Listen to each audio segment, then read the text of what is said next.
बिस्मिल्लाहिर्रहमानिर्रहीम। मेरा नाम मामून तैयब है और मैं आप लोगों को एडजस्टमेंट्स करा रहा हूँ। सोल ट्रेडर के क्वेश्चंस में भी एडजस्टमेंट्स काम आएंगी। ये एडजस्टमेंट्स काम आएंगी आपको पार्टनरशिप के क्वेश्चंस में भी, और ये एडजस्टमेंट्स आपको काम आएंगी इनकम्प्लीट रिकॉर्ड में भी, और कुछ एडजस्टमेंट्स आपको एनपीओ में भी काम आ सकते हैं। तो डिपार्टमेंटल अकाउंटिंग में ये एडजस्टमेंट्स हम करने जा रहे हैं। इन एडजस्टमेंट्स को करने के लिए आपकी जो प्री रिक्विजिट नॉलेज है वो डेप्रिसिएशन की होनी चाहिए, बैड डेट्स की होनी चाहिए और अक्रूवल्स एंड प्री पेमेंट की होनी चाहिए। ठीक है जी। अच्छा, अब हम ट्रेडिंग अकाउंट बनाते हैं। इनकम स्टेटमेंट हमें बनाना है, हम जीपी तक निकाल चुके हैं। ठीक है ना। अब ग्रॉस प्रॉफिट में हमें निकालने के लिए परचेजेस में एडजस्टमेंट्स क्या क्या हो सकती हैं। तो हम परचेजेस की एडजस्टमेंट सबसे पहले देख लेते हैं। परचेज सेल्स की एडजस्टमेंट में तो सेल्स रिटर्न होती है, उसको बताने की ज़रूरत नहीं है, तो आप लोगों को पहले से ही पता है। परचेजेस में कुछ मल्टीपल एडजस्टमेंट्स होती हैं, वो हम कर लेते हैं। कभी कभी क्वेश्चन में एक एडजस्टमेंट गिवन होती है, और वो एडजस्टमेंट गिवन होती है इनवॉइसेस रिसीव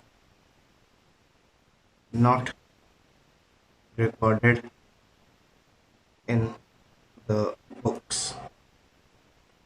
ठीक है, एग्जाम्पल के तौर पे मैं एक एग्जाम्पल नंबर ले लेता हूँ, 2000। ठीक है, मैंने नंबर एज्यूम कर लिया। अब होगा ये कि एडजस्टमेंट क्या होगी इसकी। आप जब ट्रेडिंग अकाउंट में परचेजेस डालेंगे तो जो ट्रायल बैलेंस में परचेजेस की वैल्यू गिवन होगी, से फॉर एग्जांपल 12,000, तो उसमें आप क्या करेंगे, ये 2,000 ऐड कर देंगे। ठीक है।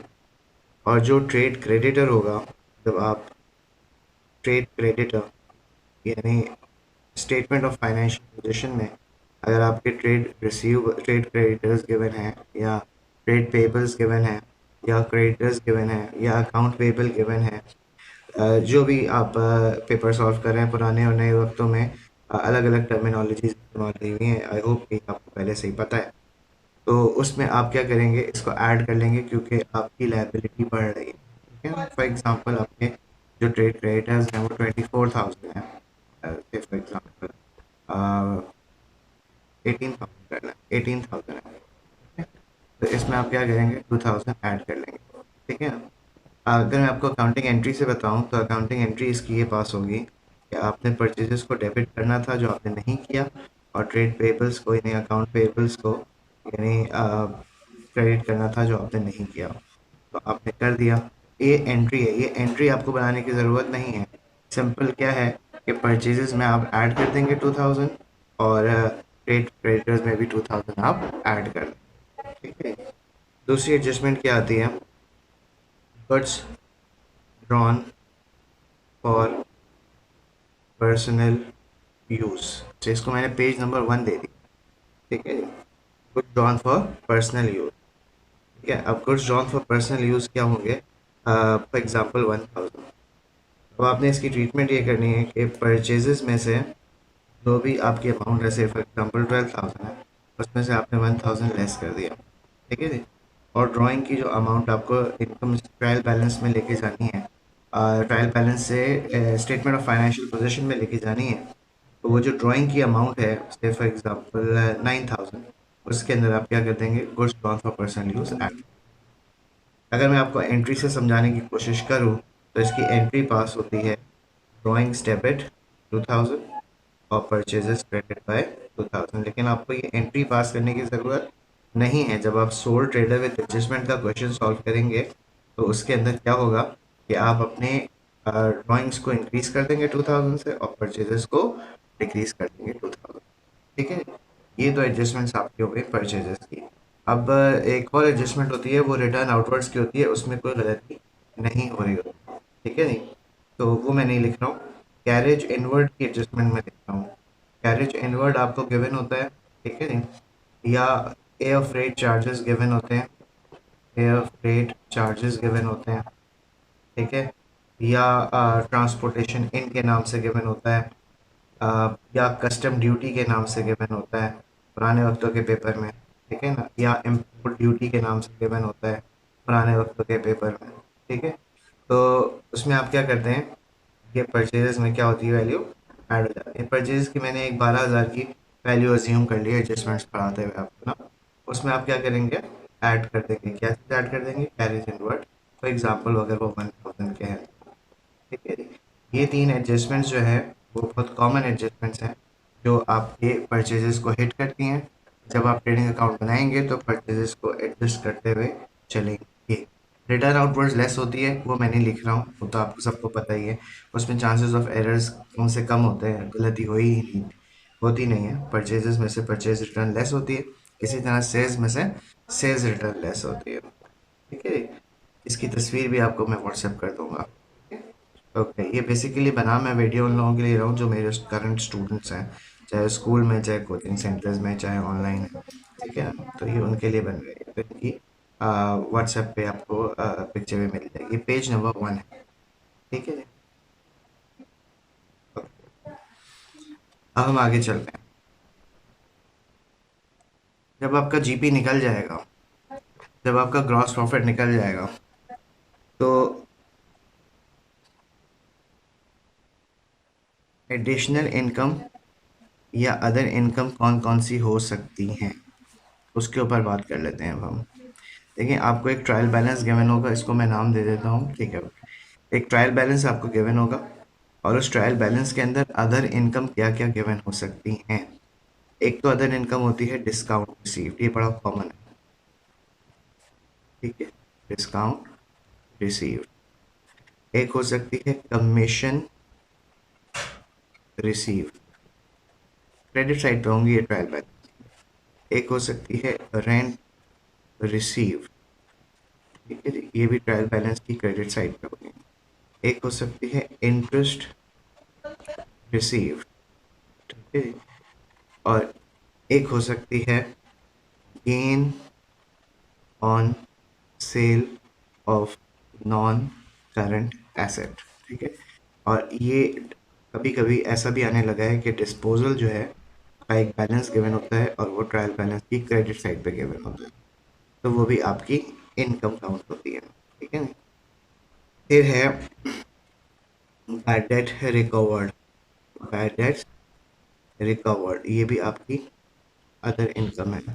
ठीक है। फिर है decrease in allowance for bad debt, ये भी आपकी अदर इनकम। ठीक है। और ये जितनी भी अदर इनकम्स हैं, discount receive, rent receive, commission receive, interest receive, gain on sale of non current asset, bad debt recovered, decrease in allowance for bad dates, ये इनमें से कोई भी गिवन एक हो सकती है, एक से ज़्यादा गिवन हो सकती है, वो आपने अपने जीपी में ऐड करते हुए जाना है। ठीक है जी, ग्रॉस प्रॉफिट में ऐड करते हुए जाना है। ठीक है। अब इसमें होता ये है कि ये जो कमीशन रिसीव्ड और रेंट रिसीव्ड और इंटरेस्ट रिसीव्ड है, इसके बारे में मैं एक बात कह देता हूँ आपको। कमीशन रिसीव,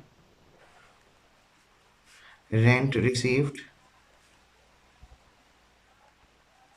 और इंटरेस्ट रिसीव्ड, इसके बारे में मैं आपको एक बात ये बोल देता हूँ कि कभी कभी एडिशनल इन्फॉर्मेशन में ना, फॉर एग्जांपल एक ट्रायल बैलेंस, उस ट्रायल बैलेंस की दो साइड्स हैं, डेबिट और क्रेडिट। मैं एग्जांपल से समझा देता हूँ, ठीक है ना। उस ट्रायल बैलेंस के अंदर जो है बल्कि ये ट्रायल बैलेंस ऊपर लिख दिया, ठीक है ना। ये ट्रायल बैलेंस है और उसके अंदर दो साइड्स हैं, एक डेबिट एक क्रेडिट। उसमें जी लिखा हुआ है रेंट रिसीव, ठीक है जी, रेंट रिसीव, ठीक है। और वो लिखा हुआ है एक अलग। ओके। एडिशनल इंफॉर्मेशन में क्या है, एडिशनल इंफॉर्मेशन में क्या गिवन है, वो कह रहा है rent receivable, receivable 200 not recorded, या रेंट इन एरियर 31 दिसंबर 2009, से फॉर एग्जांपल ये ट्रायल बैलेंस 31 दिसंबर 2009 का है। इसका मतलब है ये रेंट ड्यू हो गया है लेकिन अभी तक रिसीव नहीं हुआ। ठीक है जी। तो अब आप क्या करेंगे, अब आप जब जीपी में ऐड करेंगे, फॉर एग्जांपल एक जीपी की अमाउंट आपने निकाल ली, ठीक है ना। और उसमें जब आप ऐड करेंगे तो ऐड आप जब अदर इनकम करेंगे, तो अदर इनकम जब आप ऐड करेंगे तो उस अदर इनकम में जब आप रेंट ऐड करेंगे तो रेंट आप 1000 प्लस 200 1200, ठीक है जी। और जब आप स्टेटमेंट ऑफ फाइनेंशियल पोजीशन बनाएंगे तो उसके अंदर जब आप करंट एसेट लिखेंगे तो उसमें रेंट एरियर यानी रेंट एरियर अदर रिसीवेबल्स के नाम से अब तो अदर रिसीवेबल्स लिखते हैं। अदर रिसीवेबल्स का मतलब होता है प्री पेमेंट्स और रिसीवेबल अमाउंट जो ड्यू हो चुकी है लेकिन रिसीव नहीं हुई, अदर देन अकाउंट रिसीवेबल। ठीक है, तो उस अदर रिसीवेबल्स में आप 200 डालेंगे कहाँ पे, स्टेटमेंट ऑफ फाइनेंशियल पोजीशन।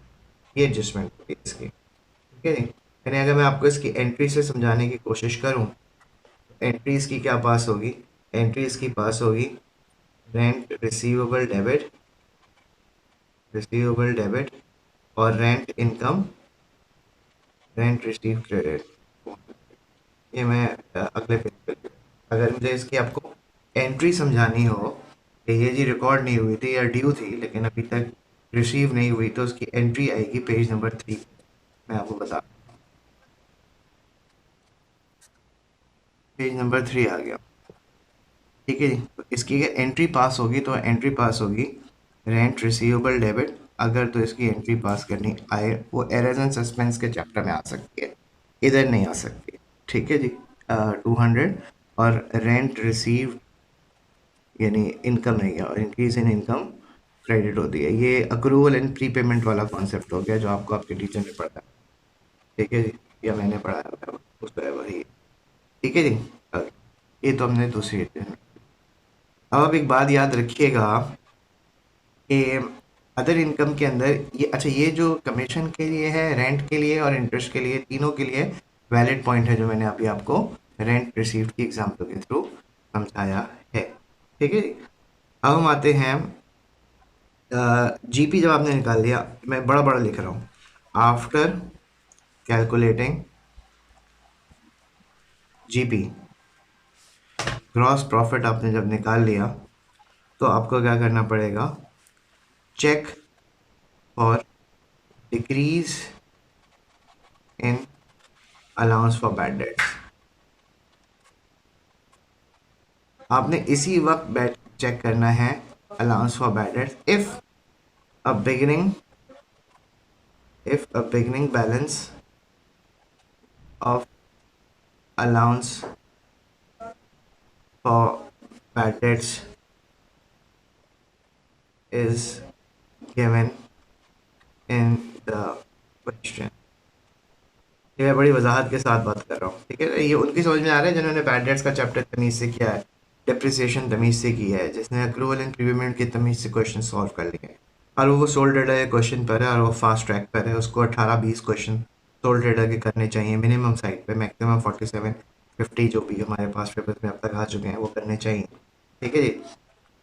उनके लिए है ये जुमला कि जब आप जीपी निकाल चुके हैं तो आप ट्रायल बैलेंस देखें। ठीक है जी, एग्जाम्पल से समझा रहा हूँ। आप ये मैं बैड डेट्स के एडजस्टमेंट्स तो अलग से भी कराऊंगा, लेकिन मैं आपको यहाँ पे ये बता रहा हूँ कि आपने ट्रायल बैलेंस देखा और उस ट्रायल बैलेंस के अंदर एक डेबिट साइड और एक क्रेडिट साइड है और ये 31 दिसंबर 2012 का ट्रायल बैलेंस है मिसाल के तौर पर। ठीक है। और उसके बाद फिर आपने ये देखा कि एक अलाउंस फॉर बैड डेट्स के नाम से ट्रायल बैलेंस के अंदर एक बैलेंस गिवन है 1000। ठीक है, और एक बैलेंस गिवन है अकाउंट रिसीवेबल के नाम से और वो बैलेंस है 48,000। ठीक है, allowance for bad dates 1000, credit है, पता है आपको क्रेडिट बैलेंस ही होता है, कॉन्ट्रा एसेट है, ये बताने की ज़रूरत नहीं थी वैसे। ठीक है ना, अकाउंट रिसीवेबल डेटर है, डेटर का बिग बैलेंस हमेशा डेटर का बैलेंस हमेशा डेबिट। अब आपको ये कह रहे हैं एडिशनल इन्फॉर्मेशन में, बस सादा एग्जांपल दे रहा हूँ मैं, इसकी जो वैरायटी है वो आपको बैड डेट्स की एडजस्टमेंट्स में नजर आएगी। फिलहाल मैं आपको ये बता रहा हूँ कि जब भी ग्रॉस प्रॉफिट आप कैलकुलेट कर लें, ट्रायल बैलेंस पे नज़र डालें, अगर तो अलाउंस फॉर बैड डेट्स का बैलेंस गिवन है बिगनिंग बैलेंस और एडिशनल इंफॉर्मेशन में आपको कह रहा है, क्या कह रहा है, कह रहा है कि allowance for bad debts is to be maintained at the rate of 3%। ठीक है जी। अब आप ये ज़रा चेक करेंगे कि 48,000 का 3% बना कितना। 48,000 का 3% बनता है 1440। अच्छा, ऐसा करें, ये जो बिगनिंग बैलेंस है ना इसको 1600 कर लेते हैं। ये देखिए 1600 कर दिया मैंने, ठीक है। बिगनिंग बैलेंस है 1600 और हमने हमारे पास जो डेटर्स थे वो 48,000 है, यानी ट्रेड रिसीवेबल्स और अकाउंट रिसीवेबल्स है 48,000। हमने अलाउंस फॉर बैड डेट्स को मेंटेन करना है 3%। कितने पे? 3%। अब हम क्या देखेंगे कि हमारे पास बिगनिंग प्रोविजन कितना है। Beginning allowance for bad dates हमारे पास है 1600 और ending allowance for bad dates हमारे पास कितना है। एंडिंग है 48,000 का 3% विच इज 1440। अब मुझे बताइए कि ये इंक्रीज हो रहा है डिक्रीज हो रहा है, ठीक है ना, बताइए। आपको बताइए डिक्रीज हो रहा है। जब भी अलाउंस डिक्रीज होता है हमारी इनकम होती है, और ये मैं आपको पढ़ा चुका हूँ कि डिक्रीज इन अलाउंस इनकम क्यों होती है।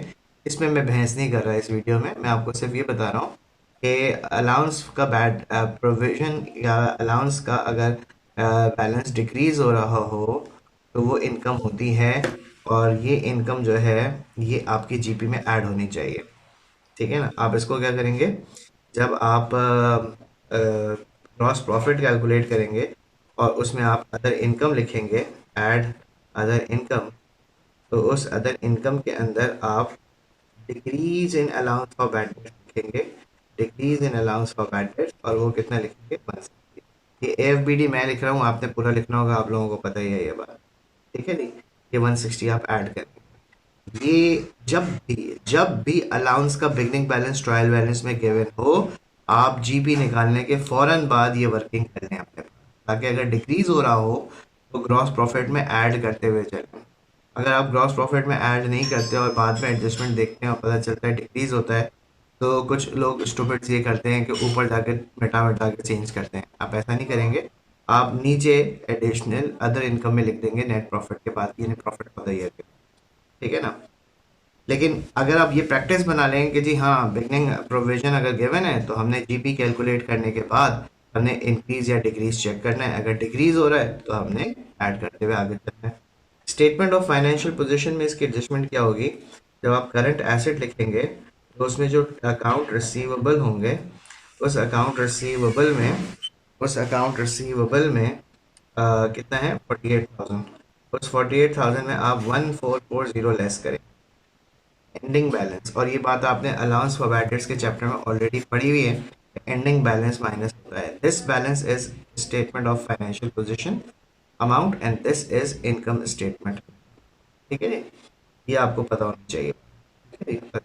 ये तो एडजस्टमेंट मैंने बैड एंड डाउटफुल डेट की आपको ऑन साइडलाइंस ऑफ जीपी करा दिया, ठीक है ना। बैड एंड डाउटफुल डेट्स की 8-9 एडजस्टमेंट हैं, वो हम वन बाय वन करना शुरू करते हैं, लेकिन ये एडजस्टमेंट मैंने आपको अभी इसलिए करा दी ताकि जीपी में जो अदर इनकम ऐड हो रही हैं, discount receive, rent receive, commission receive, interest receive, gain on sale of non current asset, bad debt recovered और decrease in allowance for bad debt, ये आपकी समझ में आ गई। ये पेज नंबर 3, ठीक है, इन सबकी फोटोज आपको मिल जाएंगी।